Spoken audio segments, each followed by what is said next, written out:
तो देखिए फ्रेंड, यहाँ हमारा क्वेश्चन है कि धातु के 3 घनों के किनारों की लंबाइयां क्रमशः 3 सेंटीमीटर, 4 सेंटीमीटर और 5 सेंटीमीटर है।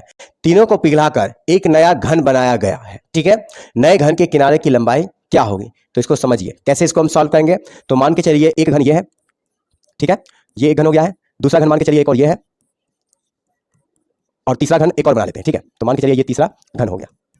ठीक है, ये तीनों घन को क्या किया गया? पिघलाकर एक नया घन बनाया गया। मान के चलिए ये एक नया घन बना दिए। ठीक है, तो अब हमें ये पता नहीं है कि इस नए घन का भुजा क्या होगा, जबकि इन सब का भुजा दिया गया है। इसका भुजा दिया गया है 3 सेंटीमीटर, इसका दिया गया है 4 सेंटीमीटर और इसका दिया गया है 5 सेंटीमीटर मान लेते हैं। ठीक है, इन तीनों को पिघलाकर एक घनाकार ठोस बनाया गया है। ठीक है, और इसी का हमें क्या करना है? भुजा ज्ञात करना है। अब भुजा हमें पता नहीं है, मान लेते हैं इसका भुजा ए। ठीक है, अब एक चीज और याद रखना है, इन सभी को पिघला के चूंकि नया घन वाला ठोस बनाया गया है, तो इसका मतलब है इन तीनों का आयतन जो होगा इस अकेले नए वाले घन के अकेले आयतन के बराबर होगा। तो पहले हम क्या करेंगे? तीनों का आयतन क्या करेंगे? ज्ञात कर लेंगे और तीनों के आयतन को जोड़ के इस नए वाले घन के बराबर कर देंगे, इसके आयतन के बराबर कर देंगे। ठीक है, तो कैसे? ध्यान दीजिए। तो इसके सॉल्यूशन में सबसे पहले यहां दिया क्या गया है?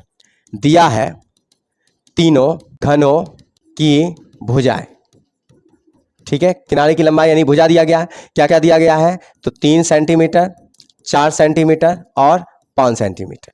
तो क्या करेंगे? हम तीनों घनों का आयतन निकाल लेंगे। तो लिखेंगे तीनों घनों का आयतन के योग। इन तीनों घन का आयतन, उन सबको जब हम जोड़ देंगे, तीनों को जब हम जोड़ देंगे, इसी को तो पिघला के ये बना है, तो ये तीनों का घन का आयतन बराबर क्या हो जाएगा? नए घन का आयतन। यही ना होगा? अब हमें पता है घन का आयतन क्या होता है, तो भुजा क्यू होता है। तो ध्यान दीजिए यहाँ पे, पहले घन का आयतन कितना हो जाएगा? 3 क्यू। दूसरे घन का आयतन कितना हो जाएगा? 4 क्यू। और तीसरे क्या हो जाएगा? 5 क्यू। ठीक है, इन तीनों को जोड़ने पर इस घन के आयतन, तो अब इस घन का तो भुजा पता नहीं है, ए माने है, तो ये क्या हो जाएगा? ए क्यू हो जाएगा। तो यहाँ सम्मान निकाल लेते हैं भुजा का। देखिए 3 का क्यू क्या हो जाएगा? 3 3 9 9 27 प्लस 4 चौक 16, 16 चौक 64 और ये 125 हो जाएगा बराबर ए क्यू। अब इन तीनों को जब हम जोड़ेंगे तो जोड़ने पर हमें मिलेगा 216 बराबर क्या मिलेगा? ए क्यू।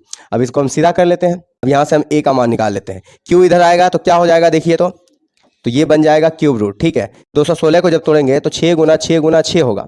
ठीक है, क्या करेंगे? इसका निकाल लेंगे क्यूब रूट। ठीक है, तो यहाँ से हम क्या निकाल लेंगे? ए बराबर 6 सेंटीमीटर और यही लिख देंगे, अतः नए घन के किनारे की लंबाई कितना हो जाएगा? 6 सेंटीमीटर। इससे पहले आप मान लीजिएगा। ठीक है, माना कि नए घन के किनारे की लंबाई बराबर ए। बस इस तरह से आप बना सकते हैं।